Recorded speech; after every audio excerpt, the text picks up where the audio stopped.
একসময় ছিলেন গৃহহীন, আর এখন নিজের নামে ভিটামাটি একটা ঘর হয়েছেন স্বাবলম্বীও।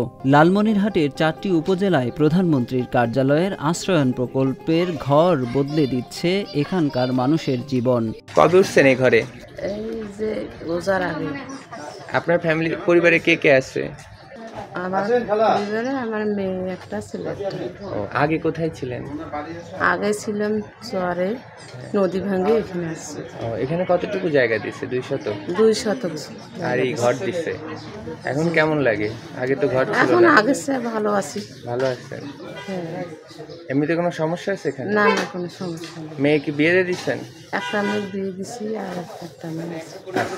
9 জুন লালমনিরহাট জেলার কালীগঞ্জ উপজেলার মহিষামুড়ি গ্রাম ঘুরে দেখা যায় এখানকার গৃহহীনদের স্বপ্ন এখন শুধু ঘরেই সীমাবদ্ধ নেই। রঙিন টিন আর পাকা দেয়ালের আধা পাকা বাড়িতে কেউ বা করছে হাঁস মুরগি, ছাগল ও গরু পালন, সন্তানদের পাঠাচ্ছেন স্কুলে। বাড়িকে কেন্দ্র করে তার চারপাশে গড়ে তুলেছেন সবজি বাগান, কেউ কেউ দিয়েছেন ছোট দোকান, অনেকেই করছেন কৃষিকাজ। আমি এই যখন ট্রেনের ঘর ছিল তখন থেকে আমি এইখানে। তো এর আগে কি জমি জমা ছিল? না, কোনো জমি জমা ছিল না। পুনর্বাসিত পরিবারগুলোর জন্য বিনামূল্যে বিদ্যুৎ সংযোগ দেয়া হয়েছে এবং প্রকল্পের জায়গায় নিরাপদ পানির জন্য নলকূপ স্থাপন করা হয়েছে।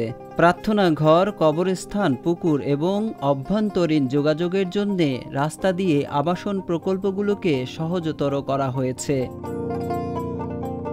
উল্লেখ্য যে 11 জুন জেলার 4টি উপজেলায় প্রধানমন্ত্রীর কার্যালয়ের আশ্রয়ন প্রকল্পের আওতায় মোট 1282টি ঘর হস্তান্তর করা হবে। এর মধ্যে কালীগঞ্জ উপজেলায় 875টি, 5 গ্রামে 99টি, হাতিয়াবান্ধায় 166টি ও আদিতমারিতে 142টি। ওই দিন প্রধানমন্ত্রী শেখ হাসিনা গণভবন থেকে অনলাইনে যুক্ত হয়ে এ প্রকল্প উদ্বোধন করবেন। লালমনিরহাটের সাথে আরও উদ্বোধন হবে ভোলা ও কক্সবাজারের আশ্রয়হীন প্রকল্পের ঘর।